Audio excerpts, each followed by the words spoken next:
ঘন কুয়াশায় ঢাকা মাওয়া এক্সপ্রেসওয়েতে 10 থেকে 12টি যানবাহনের মধ্যে সংঘর্ষ হয়েছে। এতে একজন নিহত ও অন্তত 15 জন আহত হয়েছেন। সেই খোঁজ রাখছেন আরিফ হোসেন, চলে যাচ্ছি তার কাছে। আরিফ, জানাবেন যে একজন তো নিহত হয়েছে, আহতদের কোন হাসপাতালে ভর্তি করা হয়েছে এবং যান চলাচল স্বাভাবিক হলো কতটা? সাকিব, আমরা এই মুহূর্তে শ্রীনগর হাসপাতালে রয়েছি। এখানের যে কর্তব্যরত চিকিৎসক তিনি আমাদেরকে জানিয়েছেন সকাল 6টায় যে দুর্ঘটনা ঘটেছে সেই দুর্ঘটনার রোগী নিয়ে শ্রীনগর হাসপাতালে বস্তুতপক্ষে 8:30টার সময় আসা হয়েছে। এখানে ফরহাদ নামের যে ব্যক্তি ছিলেন তিনি গুরুতর ইনজুর্ড ছিলেন এবং তার বিভিন্ন জায়গায় ক্ষতের চিহ্ন ছিল। এজন্য তিনি আনার পথেই মারা গিয়েছেন।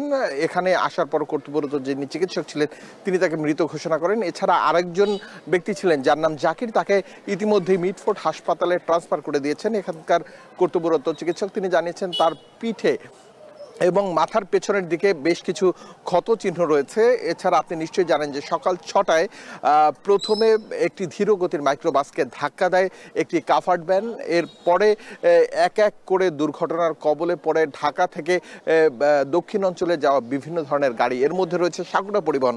কাভার্ড ভ্যানটি দাঁড়িয়ে থাকা যে কাভার্ড ভ্যানটি দুর্ঘটনায় পতিত হয়েছে, এরপরে সেই গাড়িটিকে ধাক্কা দেয় সাকুরা পরিবহনের একটি গাড়ি, এরপরে গ্রিন লাইনের একটি গাড়ি এবং অ্যানা পরিবহনের একটি গাড়ি এবং গোল্ডেন লাইনের একটি গাড়ি এক এক করে পেছনে পেছনে ধাক্কা দিতে দিতে আসে। কারণ জানেন সকাল 6টায় তীব্র শীতে ঘন কুয়াশায় রাস্তা 20 ফিটের মধ্যে চোখ আটকে যায়। যারা ড্রাইভার রয়েছেন তারা আমাদেরকে জানিয়েছেন কোনোভাবেই তাদের গাড়ি 40 থেকে 50 স্পিডের উপরে ছিল না। তবে যখন তারা দেখতে পেয়েছেন সামনে একটি গাড়ি রয়েছে ততক্ষণে তারা গাড়িটিকে ধাক্কা দিয়ে দিয়েছেন।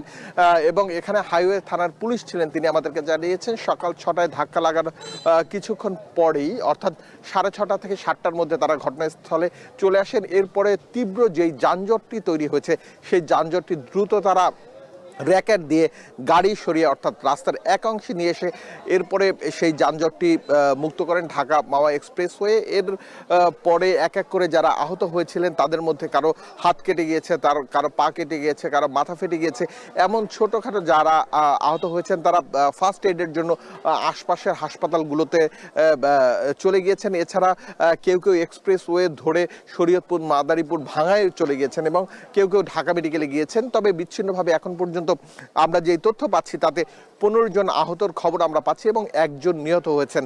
তবে এখন পর্যন্ত যেই গাড়িগুলো ক্ষতিগ্রস্ত হয়েছে অধিকাংশ গাড়ির সামনের যে গ্লাসটি ভেঙে গিয়েছে। তবে মাইক্রোবাসটি যেটি রয়েছে সেটি দুর্ঘটনার কবলে সবচেয়ে বেশি পড়েছে, কারণ সেই গাড়িটি কিছুটা ধীর গতির ছিল। কারণ কুয়াশার কারণে যিনি ড্রাইভার ছিলেন ফরহাদ হোসেন তিনি কিন্তু ঘটনাস্থলে এবং তাকে নিয়ে আসার পথে তিনি নিহত হয়েছেন, তিনি গুরুতর আহত হয়েছিলেন। যারা প্রত্যক্ষদর্শী রয়েছে তারা বলছিলেন যে এই মাইক্রোবাসটি তারা ধীর গতিতে চালাচ্ছিলেন।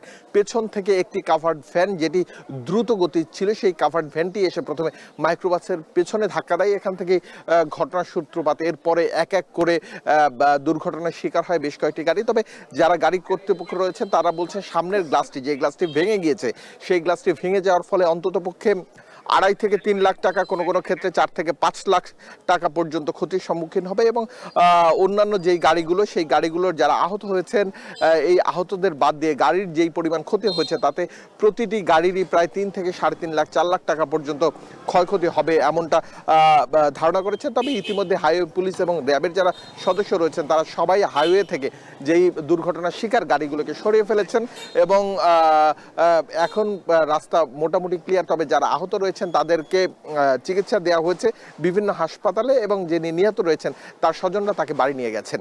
সাকিব, ঢাকা মাওয়া সড়কে যে দুর্ঘটনা ঘটেছে সেই খবর জানাচ্ছিলেন সহকর্মী আরিফ হোসেন।